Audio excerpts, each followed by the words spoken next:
50% des litiges au Sénégal concernent les fonciers.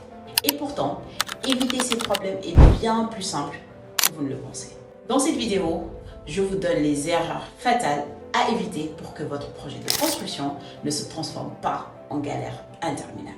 Et restez bien jusqu'à la fin, car je vais vous donner la démarche officielle pour sécuriser votre terrain avant même de signer quoi que ce soit. Je suis Khadija Tougué Calvagna, ingénieur en génie civil, manager de projet de construction et j'investis dans l'immobilier. Ici, on vous aide à réussir votre projet de construction en vous donnant des conseils concrets et applicables. Si vous voulez éviter les pièges et construire en toute sérénité, abonnez-vous tout de suite. Ça donne de la force à la chaîne et m'encourage à vous partager encore plus de contenu utile pour réussir votre projet de construction. Sans plus tarder, le numéro 1, acheter un terrain sans vérifier son statut. Beaucoup achètent un terrain juste parce que le prix est intéressant. Erreur fatale.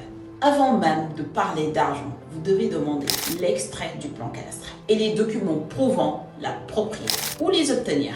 À la direction du cadastre ou auprès d'un notaire agréé. Ce document vous indique si le terrain appartient bien au vendeur et s'il est libre de tout contentieux. Le deuxième point, c'est négliger la vérification au cadastre et aux impôts et domaines. Certains terrains sont vendus plusieurs fois à différentes personnes. Vous imaginez les problèmes après? Vérifiez toujours si le terrain est déjà immatriculé. Pour cela, rendez-vous à la conservation foncière avec les références du terrain. Si le vendeur refuse de vous donner ces informations, fuyez.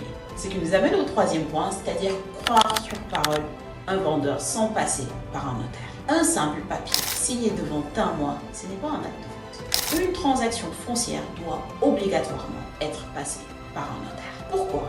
Le notaire authentifie la transaction et vérifie que le terrain est juridiquement propre. Il enregistre l'acte et le transmet au service des impôts et domaines pour que vous ayez un titre en bonne et due forme. Le quatrième point, c'est de ne pas se déplacer sur le terrain et interroger les voisins.